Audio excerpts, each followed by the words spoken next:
Yo, hello guys, how's it going?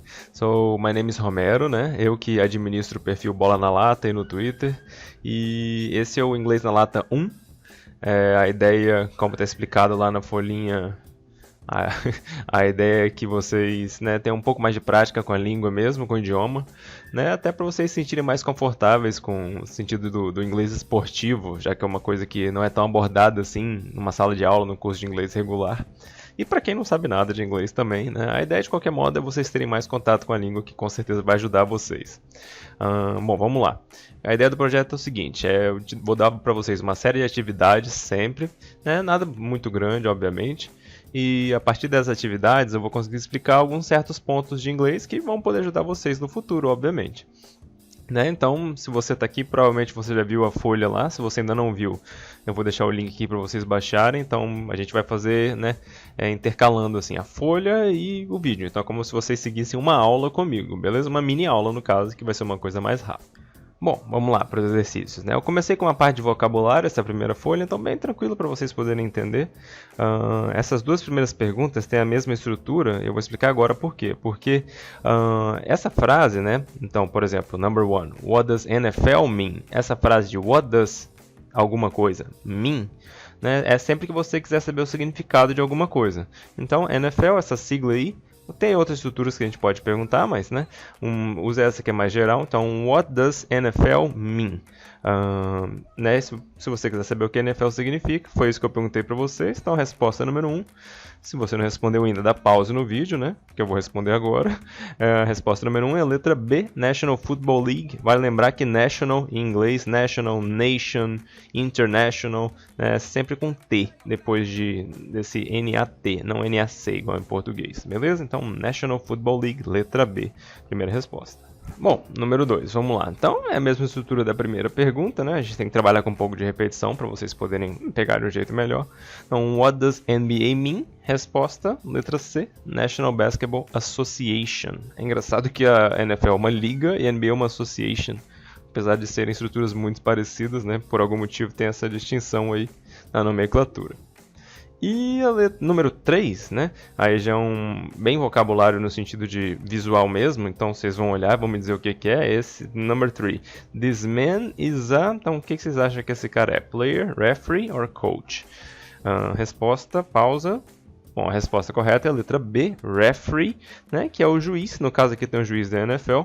E na NFL só tem um referee, né? Enquanto na NBA todos são referees em quadra, na NFL a gente tem um referee, que é o de bonezinho branco, é o que realmente, né, decide no final das contas. E a NFL tem um monte de judge, não, side judge, down judge, nem lembro mais, mas tem um monte aqui de down não, back judge, né?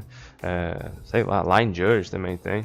E tem o umpire também, então todos eles são, né, juízes no caso aí, mas referee é o juiz, né, que também é o juiz de futebol, tá? Então, falando em futebol, vale dizer que a gente não se refere em inglês ao juiz como professor, tipo teacher, ou qualquer coisa do tipo assim. Então, na NFL é referee, aliás, nos esportes americanos, né, em inglês, a palavra é referee, e muitas vezes o jogador se refere ao referee como ref. Então, hey ref. Então, assim que você vai reclamar com o juiz aí, quando você for reclamar em inglês, beleza? O próximo exercício aí, número 4, é uma palavra cruzada, né? Então, crossword, palavra cruzada em inglês. E aí eu tentei botar umas dicas para ajudar vocês o máximo possível, obviamente. Então a gente tem, né? Já vou dar as respostas direto para poder explicando, beleza? Então, sempre tentem usar as figuras, óbvio, para completar a palavra cruzada. Vocês sabem, né? Palavra cruzada. Então vamos lá. Number 1, QB, né? Então, letra Q em inglês, Q. Letra B, B. QB em inglês, né? Nesse caso que a gente fala de esportes, é quarterback. Então, vai lá, quarterback, completa aí na vertical. Então, a gente depois, número 2, também relacionado a futebol americano e a juiz aí no caso, a gente tem essa bandeirinha amarela, bandeira em inglês, flag, que é sempre que existe uma falta no futebol americano, né? Você vai ver essa bandeira amarela voando aí. Número 3, PG. PG Paul George? Não, PG é point guard. Né? Então, atenção nessa pronúncia, aliás, point, geralmente esse T vai ser bem curtinho, então point.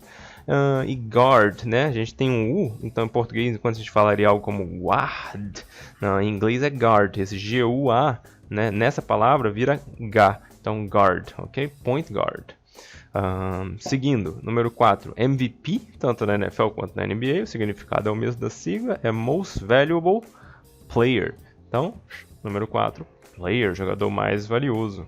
Number 5, então, a gente tem essa esfera laranja aí, né, que você provavelmente já viu na vida. O nome da bola em inglês é basketball. É engraçado que o nome do esporte e o nome da bola é a mesma coisa em inglês, tá? Tanto para beisebol, futebol, basketball, voleibol. Então a ideia é tipo assim, né? Let's play basketball. Vamos jogar bola de basquete. Consequentemente, quando você joga bola de basquete, você está praticando esporte, entendeu? Então é daí a ideia de, né, basketball, futebol e todos esses esportes terminados em ball. Número 6, a group of players and coaches, né? Um grupo de jogadores e técnicos é um team. Time. Então, number 6, team. That's what it is. Bom, agora a gente vai para a segunda parte, que é a parte de estrutura. A parte de estrutura, a minha ideia é o seguinte, é sempre dar uma explicação antes para vocês, rapidinho, né, no caso, para vocês poderem tentar responder por conta própria, já que estrutura é uma coisa um pouco mais complicada de aprender assim, sozinho, vamos dizer. Vocabulário é só olhar, descobrir a palavra, escrever, responder. Então é teoricamente mais fácil. Bom, vamos lá. Vamos começar pela pergunta 6 aí, em vez da 5.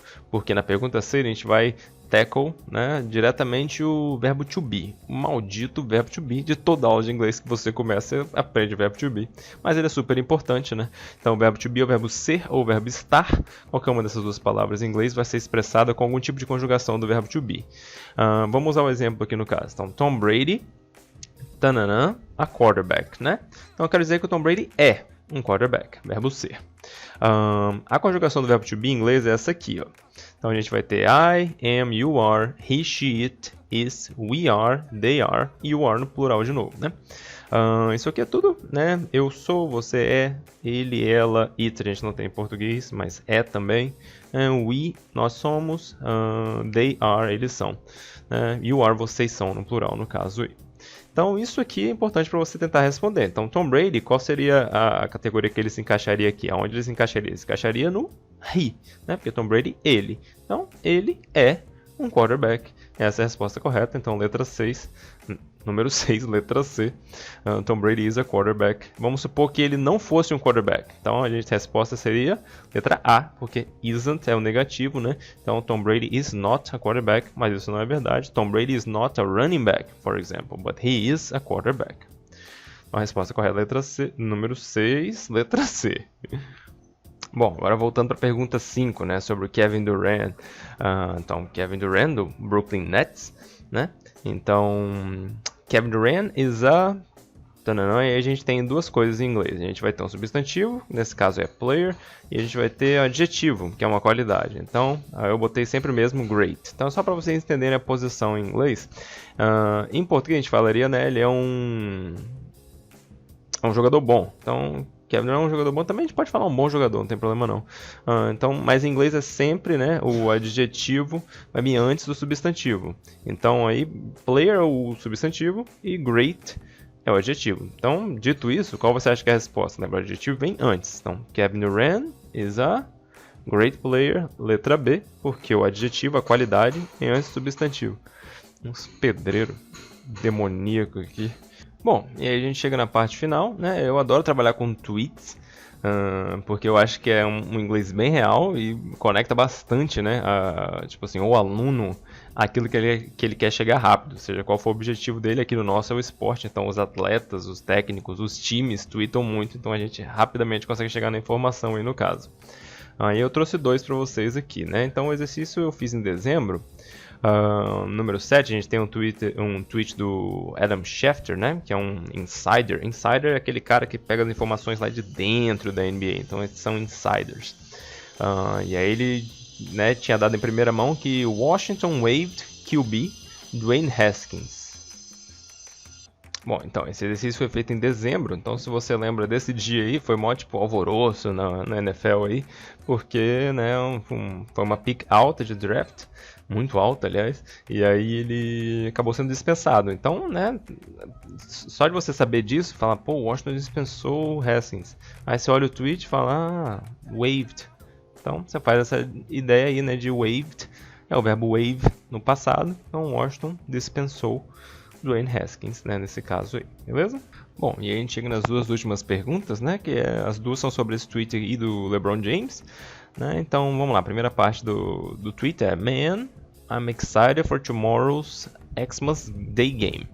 Então, né, I am, verbo to be, eu estou, não eu sou nesse caso, excited, animado, for tomorrow's Xmas Day game. Então, né, a gente vai lá na pergunta número 8, então, what does Xmas mean? Né, Xmas, na verdade, olha quando é a data do tweet. Então, dezembro 24. Então, December 24th. E ele fala tomorrow amanhã. Então, se ele está dia 24 de dezembro, está falando de amanhã, obviamente está falando do Natal. Como é que se fala Natal em inglês? Letra C, Christmas. E aí, quando você for escrever Christmas, muita gente escreve, né, informalmente em inglês, Xmas.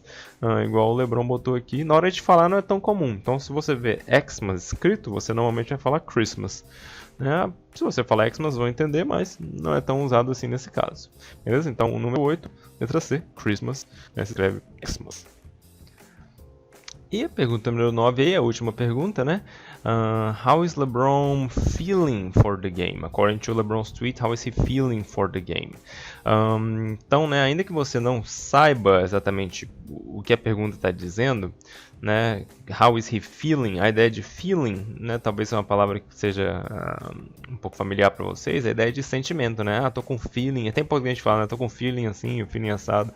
Então, a ideia é de tipo, né, como você está se sentindo pro jogo. E aí ele fala logo no começo, né? Então, man, I'm excited for tomorrow's game, right? So, nesse caso, excited, você não precisa saber em português, porque a resposta aqui está em inglês, né? Então, according to LeBron's tweet, how is he feeling? He is excited. Então, a letra D, excited, animado, empolgado, né? Não necessariamente excitado, beleza? Então, que em português é uma coisa que a gente fala muito, tô excitado pro jogo amanhã. Não, você tá animado, você tá empolgado, ok? Então, cuidado com essa tradução aí. Well, guys, that's it. Então é isso aí. Valeu por essa primeira aula. Se você gostou, né, me deixa algum tipo de feedback. Se você acha que teve alguma coisa que pode melhorar, faz assim, faz assado, Romero. Então me manda mensagem, comenta lá no Twitter, né? Então, dúvidas também, podem entrar em contato, obviamente, né? Tenta botar as dúvidas lá no Twitter, vou pedir para vocês, porque acho que fica mais organizado para todo mundo ver, né? Porque muitas vezes alunos têm as mesmas dúvidas. Então, uma vez que essa dúvida seja pública, às vezes você clareia, né? Você, no caso, ajuda um monte de gente ao mesmo tempo, desde que você faça a pergunta, né? Como professor é mais difícil de eu entender a pergunta que vocês têm, mas um aluno faz, vários entendem, beleza? Então, é isso. As próximas aulas eu provavelmente vou fazer de um jeito mais curto. Eu achei que esse vídeo ficou meio longo, né? Apesar da folha ser um tanto rápida, mas a explicação acho que ficou um tanto longa. Bom, é isso aí. Se você chegou até aqui, thank you very much. Bye bye and see you next class. Take care.